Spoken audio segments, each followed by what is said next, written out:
What's up, family? Welcome back to the Stop Sinking Show, where we go from struggle to flow.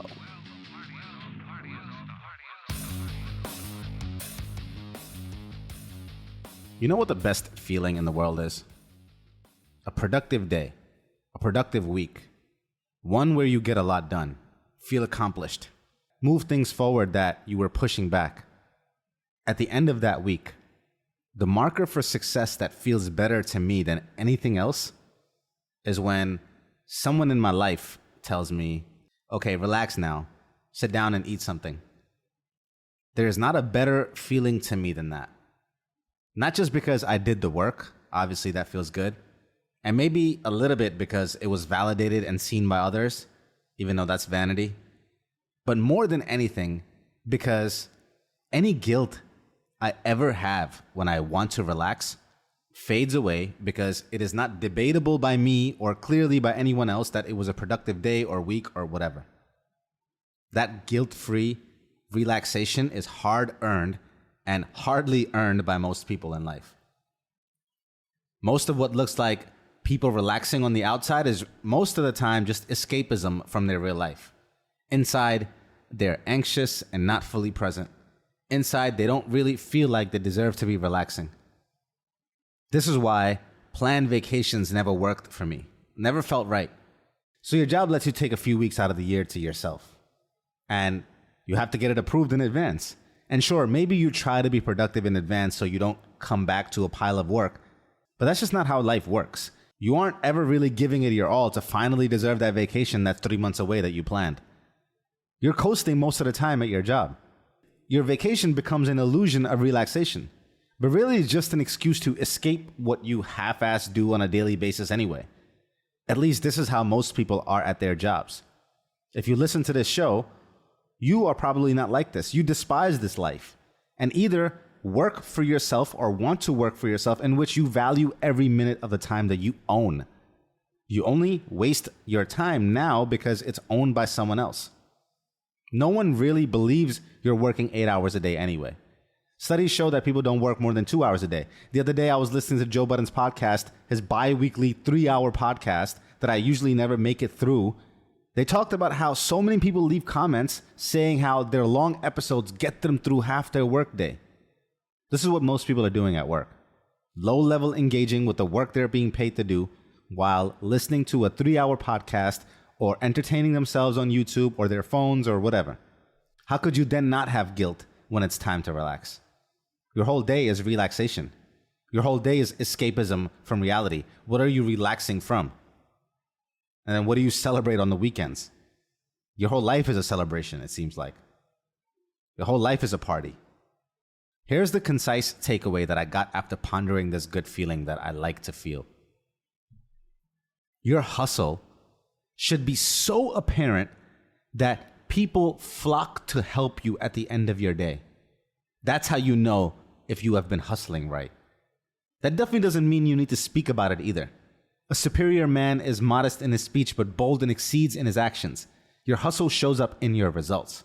And this is not about being busy or exerting energy on a treadmill and not going anywhere.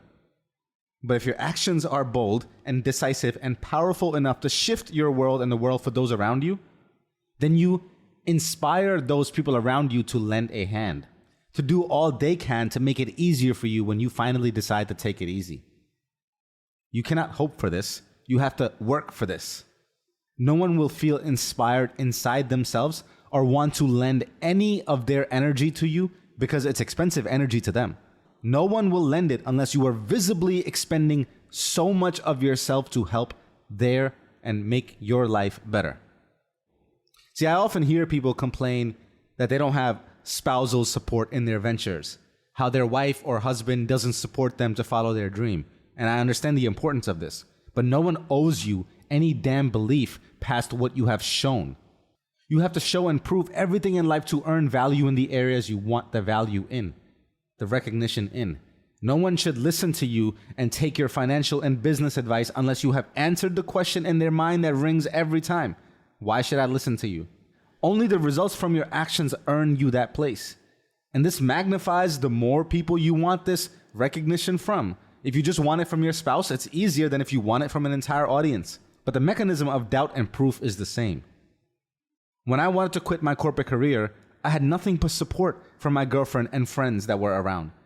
Not because I had some amazing opportunity lined up or I was walking into guaranteed riches, but more so because they had seen me tirelessly work for 15 years.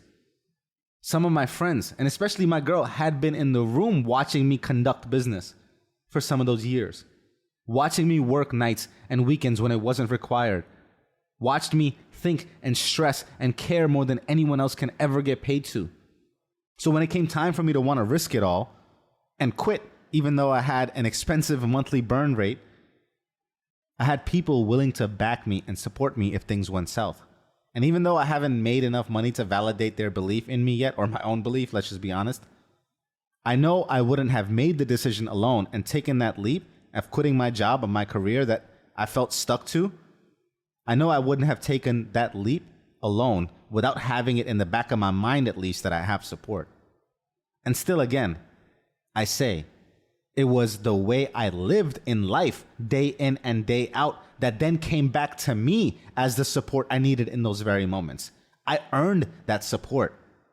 Had I been a slacker or cared very little and skated by in all the things that I did and all the things that they got to witness, then it would be foolish of me to expect support. It would be like asking people to play into a delusion or pretend that I had potential when I had exhibited 0 ounce of it. Again, people step up to help you when you have proved yourself worthy of that help, for them to take that risk, or they can just help themselves. Why wouldn't they just bet on themselves? You have to be something that's worth betting on. When they can tell that that invested energy in you wouldn't just be a net loss in the long term, that's when people take that bet. We're all doing these calculations in our head and deciding how much and what it is that's worth giving up for each other. So if at the end of your day, if your wife, your husband, your kids, your mom, whoever, if they don't come to you and say, what can I do for you? You've been working so hard, what can I take off your plate? Or, can you please just rest now? I'll bring you some food. If your hustle isn't elevating their life to the point where they genuinely want to come to you and say that to you, then you haven't been working hard enough. That's how you know. Keep working. You got more left in the tank. Show up more tomorrow. Your value needs to be visible. The value that you add needs to be visible, and then it needs to be felt. I love you, family. Stay true always. See you on the next show.